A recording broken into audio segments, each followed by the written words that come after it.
Muy buenas tardes, bienvenidos. ¿En qué quedó la pandemia?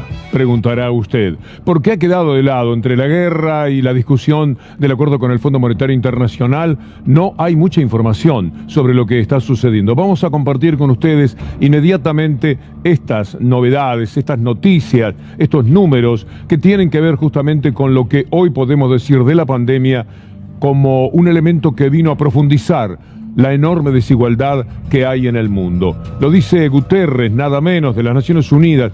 Es impactante recordarnos esto que viene a marcar el desastre que para el mundo capitalista ha venido a obrar la pandemia. ¿Podemos verlo, por favor, señor director? Aquí está cada una de las placas. Es Guterres el que habla, es él el que viene a reconocer en medio de 6 millones de muertes todo lo que significará a futuro. Al cabo de 2 años de pandemia, eso es lo que tenemos. Los números de la vacunación en el mundo, el 50%, pero hay sectores que no tienen, como en África, ni el 2%. Argentina está en el puesto 18 en el mundo, con el 89%. La desigualdad sanitaria en África marca al Congo con el 0,7 de vacunación.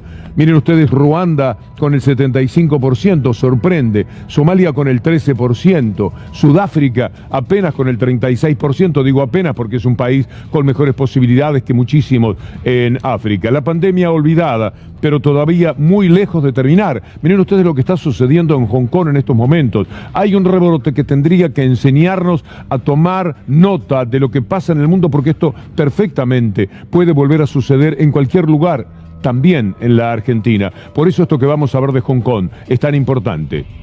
Los hospitales de Hong Kong están saturados por una quinta ola de casos COVID-19. Lamentablemente, las muertes por esta enfermedad, por este virus, también van en aumento allá. Los hospitales ahora tienen que utilizar contenedores refrigerados para almacenar cadáveres y entregarlos a la morgue. Las autoridades aplicarán 3 pruebas COVID a sus habitantes, esto en un esfuerzo por mantenerse en la estrategia china de tolerancia cero contra este virus. Estamos hablando de la pandemia porque la tenemos un poco olvidada. Ustedes y nosotros también, La responsabilidad de la información ha decaído en ese sentido, atrapados en el tema de la guerra, del que quiero adelantarles hoy. Vamos a tener un informe del que anticipadamente me siento orgulloso de nuestro equipo de producción, por lo que vamos a compartir con ustedes. Veamos las placas prometidas de Guterres, de la ONU, porque son muy importantes sobre lo que la desigualdad viene a mostrarnos ahora de un mundo demasiado cruel. La pandemia podría prolongarse por la escandalosamente desigual distribución de vacunas. Esta es la primera. Pasamos a la segunda, que tiene que ver con la desigualdad también en los estragos más trágicos de la pandemia, que tienen que ver con la salud y la vida de millones de personas, con más de 446 millones de casos en el mundo, referidos a una caída tremenda de lo que llamamos la salud mental de la población. Más de 6 millones de muertes confirmadas y otro grupo incontable que lidia con un deterioro de su salud mental. Y en medio de todo esto siguen los tontos, los locos, los imbéciles, teniendo la voz cantante. Camioneros en los Estados Unidos oponiéndose a la vacunación, aquello que también habíamos perdido de vista y olvidado y que parecía que ya no tenía ningún sentido. Bueno, vuelve a tenerlo cuando vemos estas imágenes. Cientos de camiones que se hacen llamar el Convoy del Pueblo marcharon este domingo a una velocidad por debajo de la reglamentaria en la carretera que rodea Washington para protestar contra las restricciones impuestas por la pandemia. El grupo de vehículos circuló en una sola fila y se extendió a lo largo de unos 50 kilómetros. Al concluir la protesta, los camioneros volvieron al campamento base que han establecido en un circuito de carreras en el estado de Maryland, a unos 100 kilómetros de Washington. El grupo tiene previsto continuar con la protesta durante la próxima semana y seguir conduciendo alrededor de la capital estadounidense a una velocidad por debajo de la reglamentaria para ralentizar el tráfico y presionar al gobierno del presidente Joe Biden. Bueno, y por casa, ¿cómo andamos? ¿Cuál es la situación de la Argentina? Veamos esta placa que nos va a permitir profundizar también sobre lo que está sucediendo en el país. ¿Argentina se despide de la pandemia? Es la pregunta que se hacen nuestros colegas de Página 12. Si bien los especialistas consultados aseguran que el escenario actual es muy favorable, recomiendan no abandonar los cuidados, la cosa más lógica del mundo, porque si vuelve muy mal. Miren ustedes el caso de Hong Kong. ¿Qué dice la CEPAL? principal respecto a lo que ha sucedido desde el punto de vista económico. Tomemos nota también de esto porque nos habita, nos acompaña, lamentablemente va del brazo con la situación de todo lo que queremos recuperar en el mundo. La pandemia ha provocado un aumento en los niveles de pobreza sin precedentes en las últimas décadas. Ya sabemos que somos pobres, que tenemos dificultades, que toda América Latina siempre está muy comprometida, pero ahora esto impacta fuertemente lo que ha sucedido con la pandemia en la desigualdad y en el empleo. Esta es la realidad. ¿Cómo se profundizó esa desigualdad? Al mismo tiempo que se creaba un 1000 millonario cada 26 horas, un 99% de la humanidad vio disminuidos sus ingresos y 160 millones de personas cayeron en la pobreza.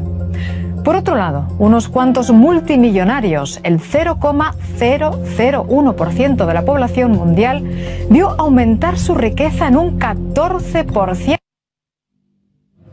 Y veamos por último números que tienen que ver con la Argentina de hoy, para cerrar este, si se quiere, pequeño capítulo referido a la pandemia. 6.096 casos, 55 fallecimientos y los números ya más conocidos de la cantidad de muertes de la Argentina, 126.955.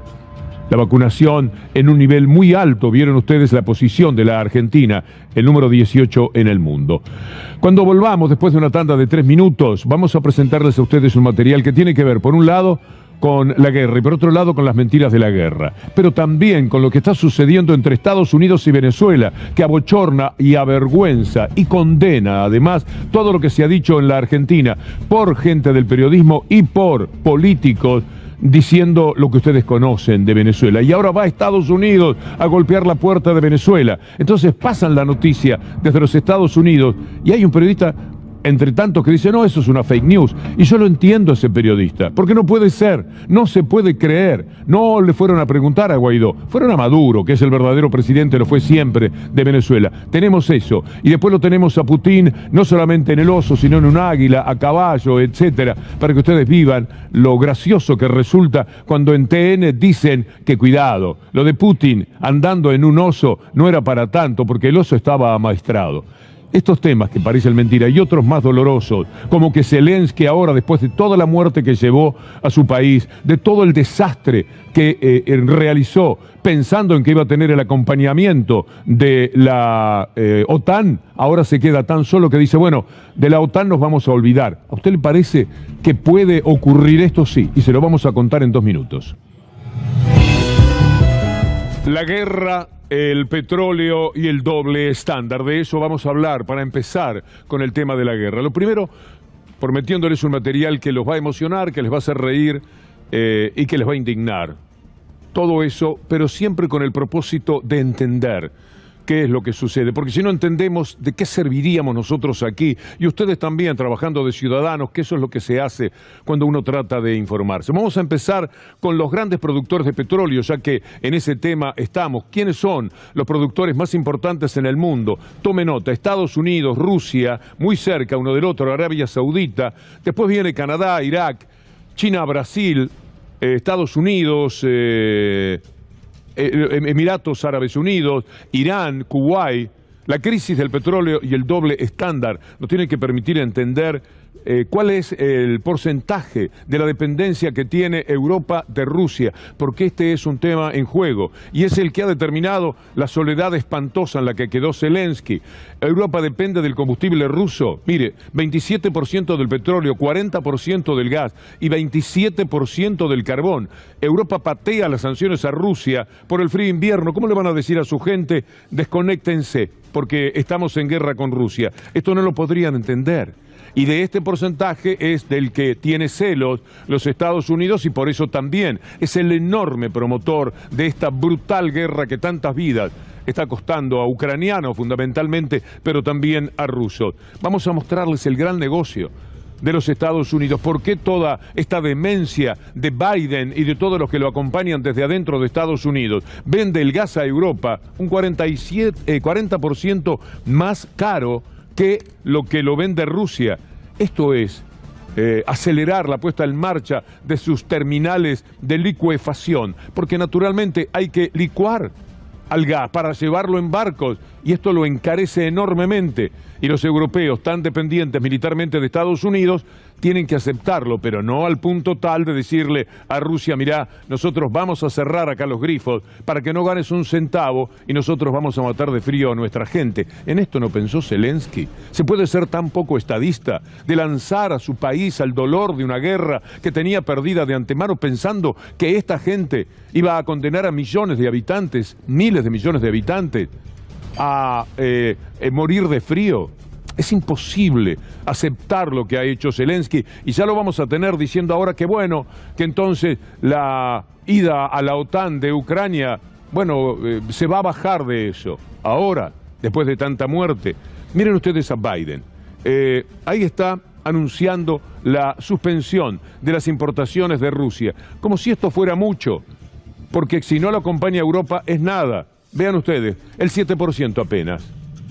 Today, I'm announcing the United States is targeting the main artery of Russia's economy. We're banning all imports of Russian oil and gas and energy. That means Russian oil will no longer be acceptable at U.S. ports, and the American people will deal another powerful blow to Putin's war machine. This is a move that has strong bipartisan support in the Congress and, I believe, in the country. Americans have rallied to support the Ukrainian people and made it clear we will not be part of subsidizing Putin's war. Bueno, no está bien tampoco Biden. No implica que lo podamos acompañar con una gran confianza respecto a lo que está haciendo. Parece desnorteado, tomando medidas que las anuncia de tal manera que uno podría pensar en primera instancia son decisivas. Con esto ya se termina la guerra, se hunde Rusia, se queda 5 metros bajo tierra y no pasa nada en ese sentido. Por supuesto que lo están sufriendo, que empobrecen al pueblo ruso, que hacen un lío en ese sentido, pero de ninguna manera algo que pueda definir la guerra. Miren ustedes lo que pasa ahora. Estados Unidos dice, muy bien, ¿a quién podemos ir hablándole por el tema del petróleo? A Venezuela, ¿te parece? Al dictador no, pero ahora es presidente. Verán ustedes, además, cómo acá, los que lo llamaban dictador a Maduro, ahora le ponen presidente. Mire, es tan inadmisible lo que sucede, que Estados Unidos, después de llamarlo al tonto de Guaidó para decirle ustedes el presidente y aplaudirlo en el Congreso de los Estados Unidos, ahora lo puentea a Guaidó. Le dieron un golpe de Estado a Guaidó en los Estados Unidos. ¿Usted puede creer la locura del mundo? Y entonces van a hablar con Maduro. Mire usted esta información. Aquí está lo que está ocurriendo ahora. Joe Biden. Maduro es un dictador, así de sencillo. ¿Cuándo lo decía? Lo decía antes. Maduro, a quien he conocido, es un dictador así de sencillo y está causando un sufrimiento increíble al pueblo venezolano. Sin embargo, vean ustedes ahora lo perdido que está Biden. Este hombre desnorteado que hace pensar en alguna escena que se tuvo aquí, que no sabe para acá o allá, no, mejor para allá. Así está con la guerra. Pobre Biden. Y este hombre está a cargo de nosotros porque de alguna manera muchas de las cosas que nos pasan, por ejemplo, el manejo de los bandoleros financieros que están en estos momentos presionando en el Congreso, tienen que ver con decisiones de los Estados Unidos y este es el hombre que lo preside. Así está también con la guerra y por supuesto se agrandó Chaca, si me permite el doctor Darío Villarruel. ¿De quién estoy hablando? Del presidente. El presidente, como dice ahora muchísimo cada uno de los medios que antes lo condenaba, el presidente venezolano, Nicolás Maduro. Toda nuestra voluntad para desde la diplomacia, desde el respeto y desde la máxima esperanza de un mundo mejor, nosotros poder avanzar en una agenda que permita el bienestar y la paz de los pueblos de nuestro hemisferio, de nuestra región. Bueno, ha cambiado el mundo, ha cambiado América. ¿Qué van a decir acá? Después vamos a escuchar a Macri, Bullrich, hablando de vamos a llegar a ser Venezuela. Bueno, sería una ventaja, ¿no? Que Estados Unidos venga a pedirnos, como le va a pedir a Venezuela, y no a cobrarnos, como le viene a cobrar a la Argentina. Sería bastante mejor. En realidad, en Venezuela ahora se ha puesto de moda. Así como vamos, seremos Argentina. Porque lo que ocurre hoy día amerita jugar con esto porque hubo mucha crueldad y mucha mentira, mucha fake en torno a Venezuela históricamente. Y ahora ha llegado un momento para, si se quiere, sonreír con este tema, aunque todos en el marco de la guerra. El presidente de El Salvador, Bukele, dice en un par de tuits que esto es desconcertante. El gobierno de Estados Unidos decide quién es el malo y quién es el bueno, y también cuando el malo se vuelve bueno y el bueno se vuelve malo. Lo peor de todo es que miles de millones de personas siguen comprando ese discurso y tomándolo como cierto. Hay otro más de Nayib Bukele. Bueno, con esto alcanza. Está muy bien, déjalo un instante más. Estados Unidos decide quién es el malo y quién es el bueno, pero además, cuando el malo se vuelve bueno y cuando el bueno se vuelve malo, son una vergüenza, como lo es también, y por múltiples motivos a esta altura de los acontecimientos, Boris Johnson. Mr. Speaker, I think everybody sympathises with the plight of refugees, and this government wants to do everything we can to welcome them, and that is indeed what we are doing. And the numbers are almost 1,000 as I speak to attacks. We will go further, Mr. Speaker, and there will be routes by which the whole country can offer a welcome to people from Ukraine, vulnerable people fleeing from Ukraine, and we'll be setting out that route in the course of the next few days. This government has a proud record. We've done more to resettle vulnerable people than any other European country since 2015. Se permite también cualquier mentira. Boris Johnson siempre está a punto de pagarlo muy caro. Siempre es el que más veces estuvo casi expulsado del gobierno, pero sigue, va a cumplir el mandato al final porque no han conseguido ni siquiera con este tema acorralarlo al punto tal de que presente renuncia. Es que son tantos los que deberían renunciar. Mire este personaje, Josep Borrell. Usted recuérdelo como Josep Borrell para que le sea fácil hablar de él. Es un hombre muy fuerte de Europa, un hombre de la poderosísima o supuestamente poderosísima OTAN. ¿Qué dice la OTAN a los habitantes europeos? ¿Cuál es la gran idea que tiene? Mire, lo copió a Macri. Borrell, aunque le parezca mentira, frente a la posibilidad de pelearse con Rusia y el gas, ¿qué tendrían que hacer los habitantes? Por lo tanto, la primera cosa que tenemos que hacer es cortar el cordón umbilical que une nuestra economía con la rusa y cortar el flujo que le permite acumular reservas con las cuales financiar la guerra. Y eso requiere medidas macroeconómicas, medidas técnicas y también pide que los ciudadanos europeos bajen la calefacción de sus casas. Es increíble. Son ideas de Macri. Esto sí que es estar integrados al mundo. De verdad, Mauricio. Entonces, cuando de golpe ustedes se encuentren en su casa, en invierno, y se vean que están en remera o están en patas, es que están consumiendo energía de más. Pues entonces en invierno vos tenés que estar abrigado aún en tu casa. Bueno, esto es una idea que el mundo ha recogido, como acabamos de ver, frente a la guerra y todo lo demás sucede en estos verdaderos dislates. Por supuesto, al tal Josep Borrell lo matan de todos lados, con lo que ha dicho, un poco como nosotros aquí con Macri. Se llama Josep Borrell y gana 26.000 euros por mes. Nos pide que hagamos un sacrificio y que bajemos la calefacción y nos duchemos con agua fría. ¿Se acuerdan lo de Chávez cuando decía lo mismo y cómo hacían bromas con eso acá? A quienes no disponen de calefacción o agua caliente, ¿qué les decimos? Declaraciones obscenas y vergonzosas. Hay una más sobre Borrell, el enojo que se tiene con el personaje. Escuchémoslo.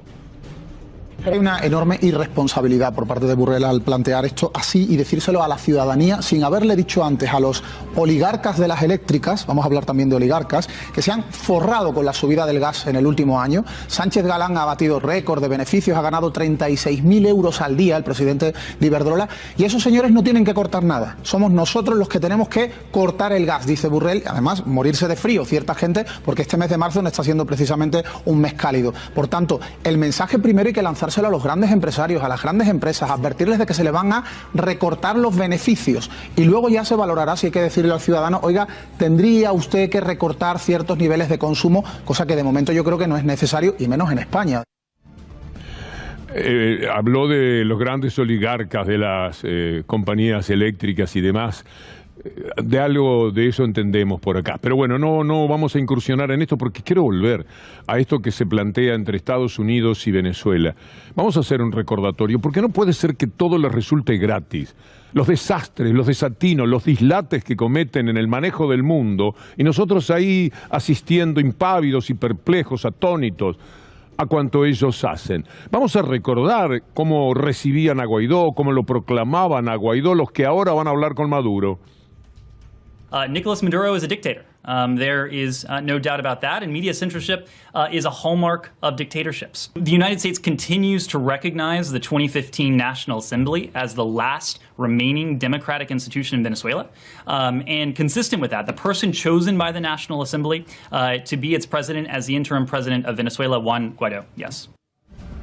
Era mentira, por supuesto, una brutalidad, una vergüenza de mentira, y así se lo decían al mundo, desde el lugar más poderoso de la tierra. Aquí lo recogían todos los lacayos y lo ponían en títulos, era Guaidó, Guaidó. Usted se acuerda perfectamente. Me acuerdo de imágenes de Guaidó que nosotros decíamos que era la de un payaso, y efectivamente ese día él podía entrar por la puerta, pero no quiso porque sabía que iba a perder la votación adentro. Entonces armó esto para que lo viera el periodismo internacional y para que se dijese que Guaidó era impedido para entrar a participar de una elección en la que tenía que votar. Esta es la vergüenza que hemos vivido durante todo este tiempo. Y pensar que hubo cantantes argentinos y latinoamericanos que fueron llevados por Trump en aquel momento a comportarse como viles lacayos también en la frontera de Colombia y Venezuela. Usted recuerda el dolor que eso provocaba y lo crítico que fuimos. Payaso. Este payaso era el presidente de Venezuela para los Estados Unidos. ¿Qué es ahora? Nada. Quiero recordar cómo lo recibieron en el Congreso, como Trump, pero también los senadores, los diputados, todos estaban felices de la presencia de Guaidó, el gran presidente de Venezuela. Esta noche está con nosotros un hombre muy valiente que lleva consigo las esperanzas, sueños y deseos de todos los venezolanos. Acompañándonos está el presidente legítimo y verdadero de Venezuela, Juan Guaidó. Señor presidente, por favor, llévele este mensaje a su pueblo.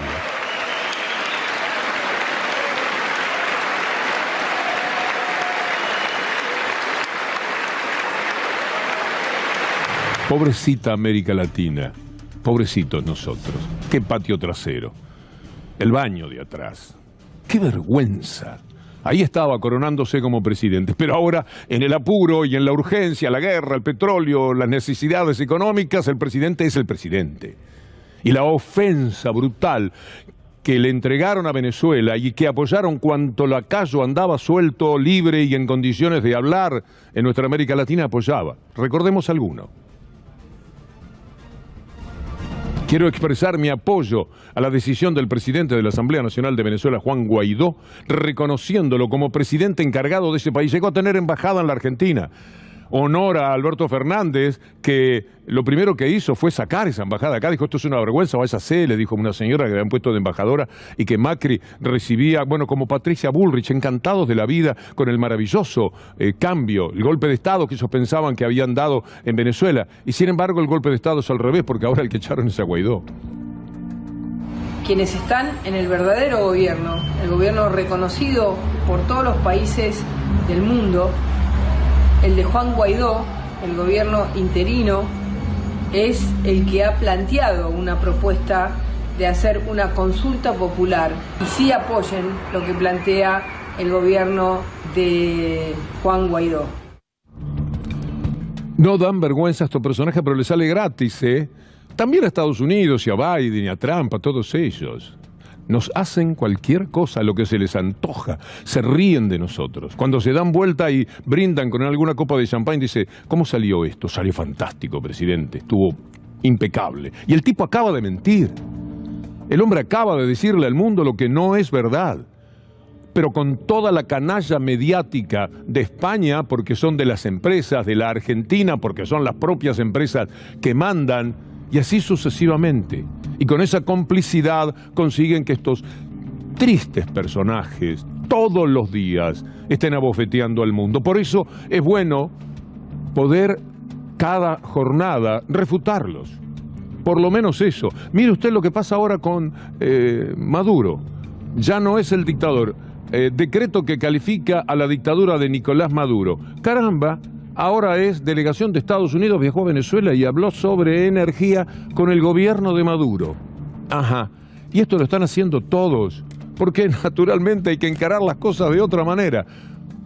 De dictadura a gobierno, 5 días, porque aquello había sido el 3 de marzo, cuando ni se soñaba lo que había ocurrido. No llegamos a tiempo a preparar un material que me dijeron que era fantástico. Un periodista en La Nación Más, que está con un contacto internacional, y entonces le cuentan lo de Estados Unidos yendo a Venezuela, y dice, es una fake esa. Y le dice el enviado de esa, no, dice, es verdad. Y al tipo se le caía la cara. Estas cosas ocurren. Carlos Montero, que tantas veces colabora con nosotros, publicó un tuit a propósito de un tipo que es una bestia peluda, un gorilón, que se llama Mark Rubio, un diputado. Reunión secreta, dijo, el tipo había dicho, esta fue una reunión secreta, ¿en serio? Que no le hayan avisado a Rubio y a Guaidó, no significa secreta, muchachos, no los invitaron y listo. De secreto no tuvo nada. Si fue en el Palacio de Gobierno que ocurrió esto. Así que ¿dónde estaba la reunión secreta? Son muy miserables, muy, demasiado, se les va la mano, porque abusan al no tener ningún impedimento, no tener que confrontar con nada, esa permisividad de los cómplices de los medios y que ocurre en buena parte del mundo, los lleva a ir al infierno, porque en ese lugar están enterrando el periodismo. Vamos a recordar ahora sí cuestiones vinculadas a la guerra. Por lo que dijo Zelensky, a lo que vamos a llegar enseguida. Vale la pena escuchar a Putin cuando en diciembre le preguntaba al mundo, a la OTAN, a Estados Unidos, ¿qué parte no entienden? De que no pueden estar en Ucrania como nosotros no se nos ocurriría estar en México apuntándolos con misiles. ¿Qué es lo que no entienden? No entendieron hasta que dejaron a la pobre Ucrania expuesta a la muerte y a la guerra, porque le sirve a Rusia por el tema del petróleo, le sirve por el tema del gas, le sirve para hacer negocio con Europa. Esto le están haciendo al mundo. Y lo pagamos con muertos civiles, con muertos que son niños, en una de las tantas guerras que hay hoy día, en la que mueren también niños y mujeres, días que no se da cuenta porque la única guerra que ellos quieren promocionar y que importa es la de aquellos a los que convirtieron en los malos definitivamente de la película, que vendrían a ser los rusos, desatando una rusofobia en los Estados Unidos que después le vamos a mostrar, que es una auténtica vergüenza, un oprobio. Escuchémoslo a Putin. Ни одного дюйма на восток, сказали нам в 90-е годы. Ну и чего? Надули. Не ставить больше никаких ударных систем у нашего дома. Ну чего здесь необычного? Вот как... Bueno, esto es lo que Putin decía. Era muy evidente. Lo fueron a provocar, determinaron que Ucrania terminase aceptando la guerra. Lo hizo Zelensky. ¿Cuántas veces nos habrá escuchado decir en esta columna, quieren terminar con la guerra? Bueno, digan simplemente, aclaren que Ucrania va a ser neutral, pónganlo por escrito, pónganlo sobre la mesa, y la guerra se va a terminar porque el motivo de la guerra es ese. Y de verdad que es inadmisible lo que Estados Unidos con la complicidad de la OTAN han intentado. Es un pecado muy grande de la política internacional lo que allí llevaron a cabo. Ahora lo va a escuchar a Zelensky. Cuando vi el título, hoy en Ámbito creo que lo leí, Zelensky dice que ahora entonces no va a querer entrar en la OTAN. Digo, no puede ser. Este hombre, ¿qué es? Está mucho más cerca del capo cómico, que en una serie llegaba a presidente y de ahí saltó al presidente real de Ucrania. También los pueblos a veces hacemos cada cosa, todos, porque todos colectivamente impulsamos errores que después pagamos carísimo. En este caso Ucrania con tantas vidas. Ahora aparece Zelensky, quizás creyendo que es el personaje que fue de una serie y no el presidente que es de un país al que condenó de la forma. Ahí está el título, el que yo leí, gracias. El equipo de producción es increíble, porque no estaba previsto. Zelensky cede y ya no presionará a la OTAN para que incluya a Ucrania. El presidente criticó la alianza por temerle a Rusia y dijo que no pedirá de rodillas ser parte de ella. Es decir, vamos a escucharlo ahora a él, a Zelensky, México sufrió una pérdida traumática en 1848. Después de 2 años de guerra, Estados Unidos se quedó con el 55% de su territorio. Lo que hoy es California, Nevada, Utah, Arizona, Nuevo México y Texas, así como partes de Colorado, Wyoming, Kansas, Oklahoma, fueron territorios mexicanos hasta mediados del siglo XIX. Empecemos por decir que México no solo perdió más de 2 millones de kilómetros cuadrados, sino que además esas tierras se convirtieron después en un emporio de riqueza. Con una población actual de 39 millones de personas, California, el llamado Estado Dorado, es el símbolo por excelencia del optimismo económico estadounidense y el más innovador y próspero, con un Producto Interno Bruto de 3 billones de dólares.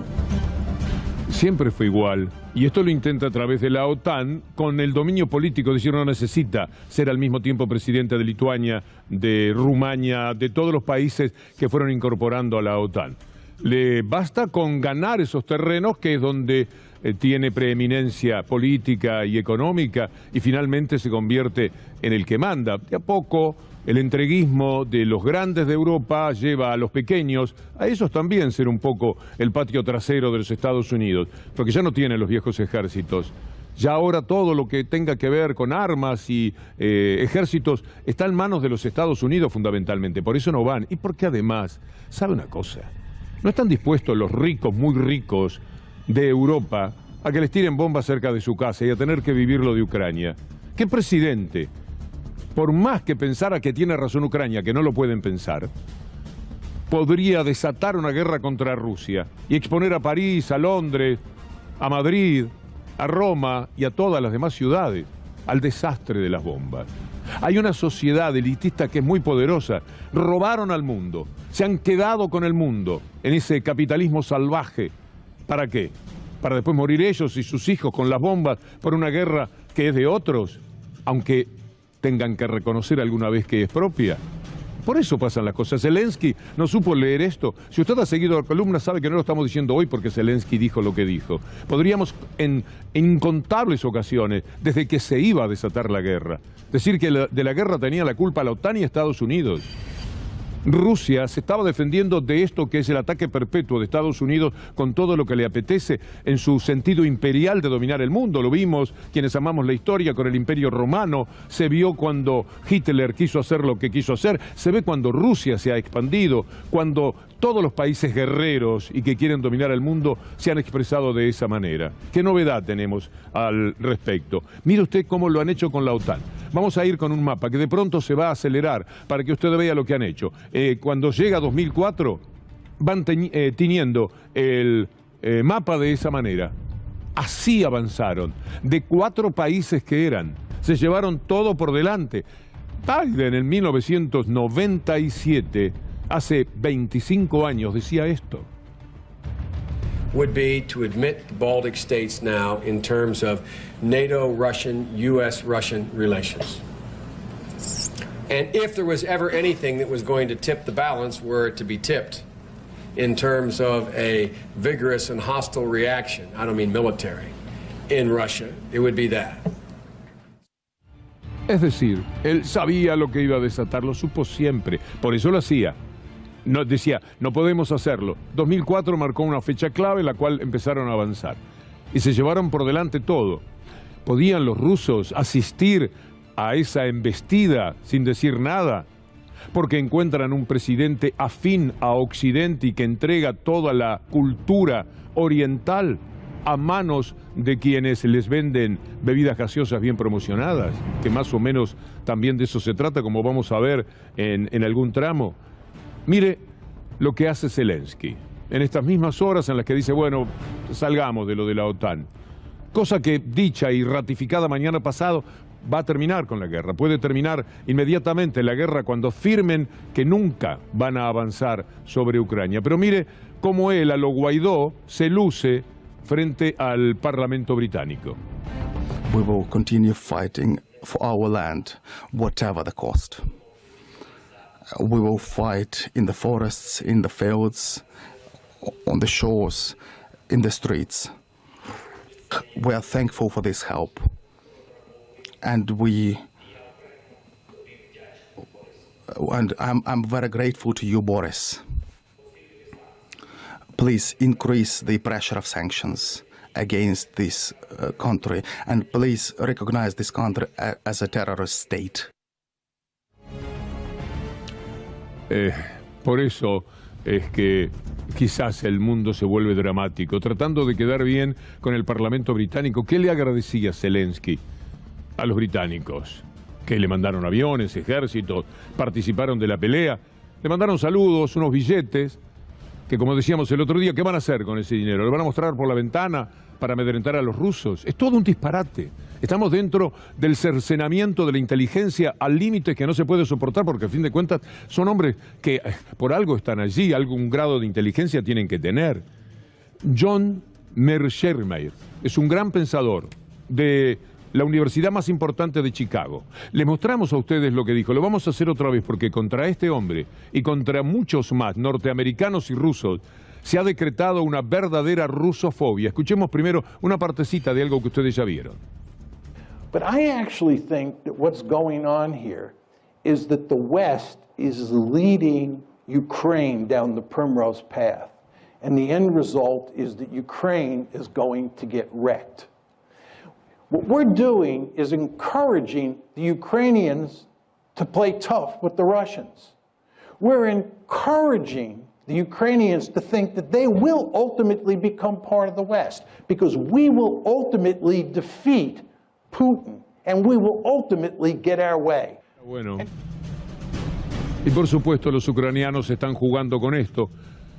¿Y qué pasa? En aquel momento no estaban dispuestos a comprometerse, unos años después, porque esto fue dicho en 2015, si será sabio este hombre. Pero mire lo que le pasa ahora. Él también, por decir verdades, a veces quedamos acorralados. De verdad que no ha sido fácil este trámite de la guerra, no importa porque estamos con la piel engrosada desde hace muchos años, pero de todas maneras decir verdades o refutar mentiras, más de esto último, lleva a tener este tipo de problemas. Explosión de rusofobia en Estados Unidos. Rusia volvió a ser el enemigo número uno del mundo libre. John Mearsheimer, a quien acabamos de ver, ha expresado que Washington debe asumir la responsabilidad en detonar la crisis con su insistencia de ampliar la OTAN. Lo que había dicho en 2015 lo vuelve a decir y ahora lo quieren obligar a emitir una declaración contra Rusia por la invasión a Ucrania. Y lo están tratando muy pero muy mal a alguien que con sabiduría les decía la verdad. Y mientras tanto toman medidas.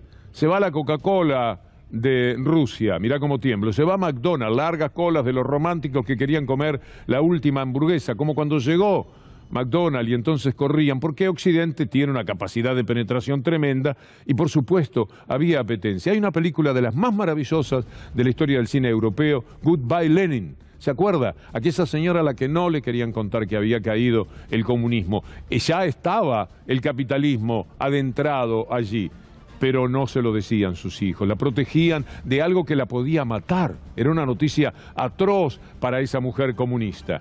Miren ustedes este pequeño tramo de la película. Und jedenfalls, mir fällt keine bessere Familie ein als unsere. Und dafür wollte ich dir danken. Mama, du bist die beste Mutter auf der Welt. Alex? Und wir lieben dich alle. Alex? Was ist denn? Was ist denn das? Das ist... Ja, was soll denn das? Das ist... Ja, ich weiß ja auch nicht, was die Genossen da wieder, also... Das ist die Fata Morgana. Das ist ja aus dem Westen. Das ist ja... Ja, ich weiß auch nicht. Eine Luftspiegelung. Das wird schon seine Richtigkeit haben. Beruhig dich, Mama, bitte. Es una síntesis maravillosa. Por eso el amor al cine, al teatro. Porque ¿de qué manera, con cuántas palabras, con cuántas ediciones de estas yo podría intentar decir lo que esa imagen y esas palabras de menos de un minuto sostienen? Era el cambio del mundo. Y ahora es al revés. Por eso lo mostramos, Goodbye Lenin, porque ahora es definitivamente el goodbye, pero de las empresas norteamericanas. McDonald's anuncia el cierre temporal de sus 850 establecimientos en Rusia. Según anunciado en un comunicado, seguirá pagando a sus 62.000 empleados en Rusia mientras dure esta situación. Starbucks, Coca-Cola y PepsiCo han anunciado medidas similares por los mismos motivos. La retirada de McDonald's de Rusia está cargada de simbolismo. La inauguración de su primer restaurante hace 32 años en Moscú encarnó la apertura de la Unión Soviética a Occidente tras décadas de Guerra Fría. Más de 30.000 personas soportaron largas colas aquel día en la capital rusa para probar los vientos de cambio que olían a hamburguesas y sabían a Coca-Cola. Esta retirada puede dejar un regusto amargo entre los rusos que se han acostumbrado al modo de vida occidental.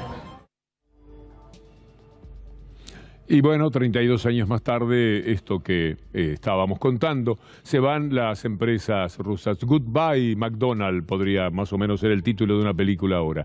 Pero la rusofobia ha llegado a límites como este que le vamos a mostrar. Tú vas a decir, ¿están jugando demasiado en la columna? No, esto es en serio. Mire, la rusofobia determina que impongan sanciones contra gatos rusos. Y la medida está debatiéndose en redes por ahora. La Federación Internacional Felina se sumó a las sanciones contra Rusia e impuso restricciones a los gatos criados en el país euroasiático, impidiendo desde el 1 de marzo que ningún gato criado en Rusia puede ser importado y registrado. Bueno, usted termine de leer. Y acompáñeme con una sonrisa, por favor, para no quedar yo un poco despegado de la realidad, porque es como una defensa, un mecanismo que tenemos de reír por un momento dentro del drama que significa todo esto.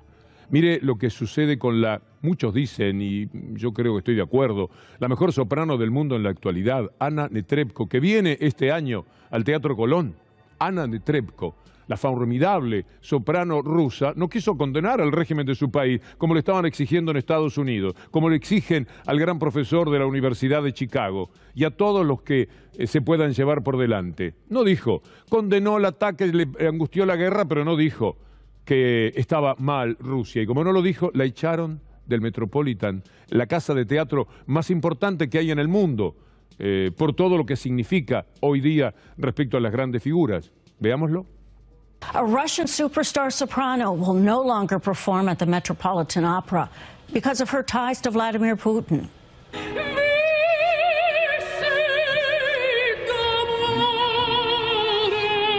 Anna Netrebko has withdrawn from this season at the Met and next after the opera says she refused to agree to the Met's demands to denounce her previous comments supporting Putin.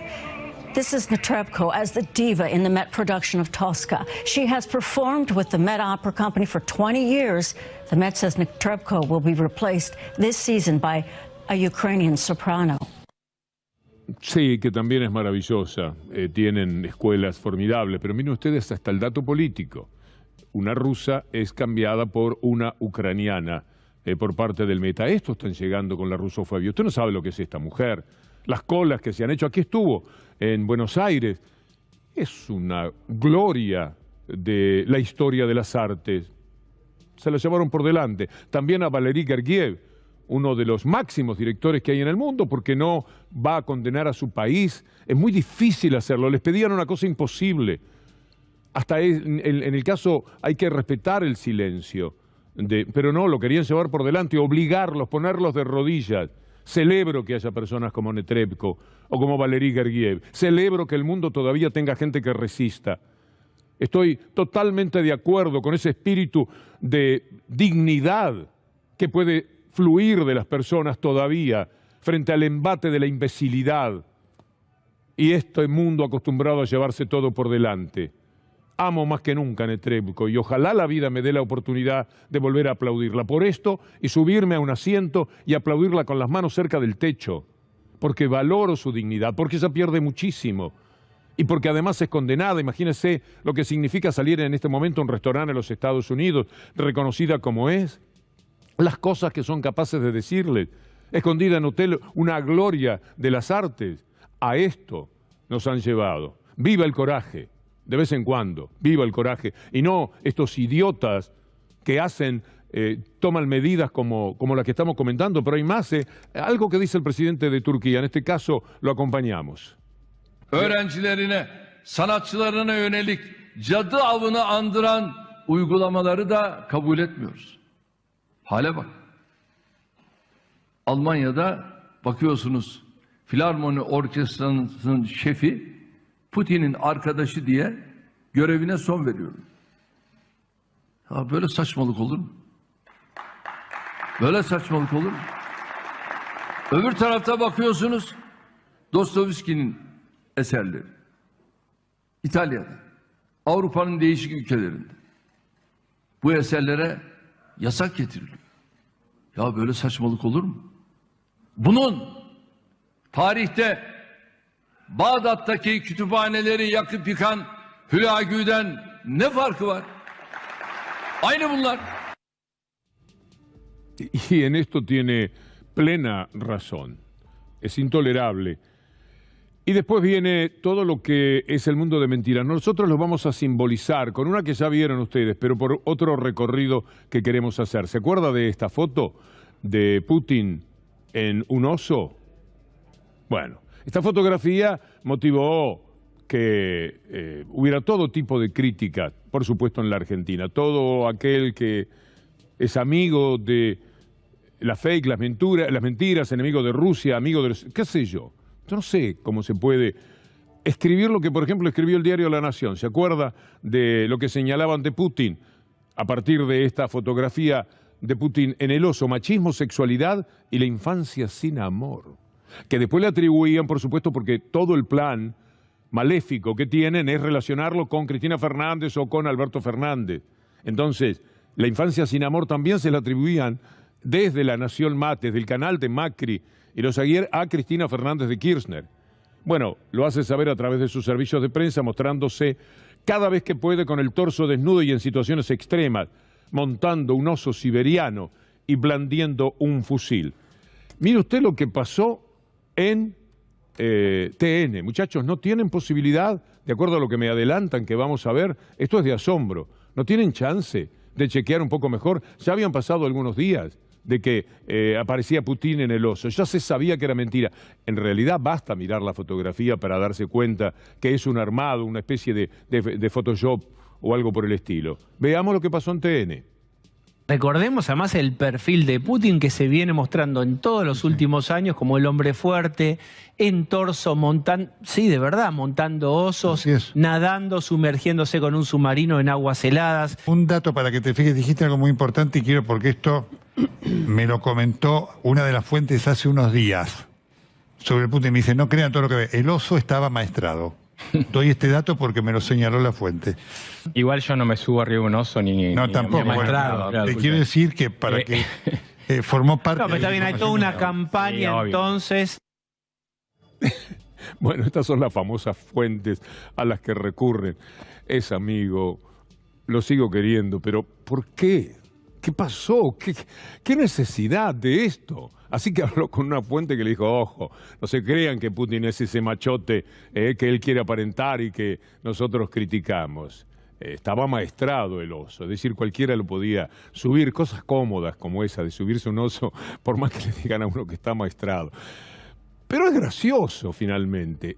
Y en el fondo hay que entender que esto es parte de toda una inmensa mentira, dentro de la que también viven ellos, porque se consumen entre ellos, porque se quedan sin mecanismos de defensa. Esto no le puede pasar a un profesional de esa trayectoria.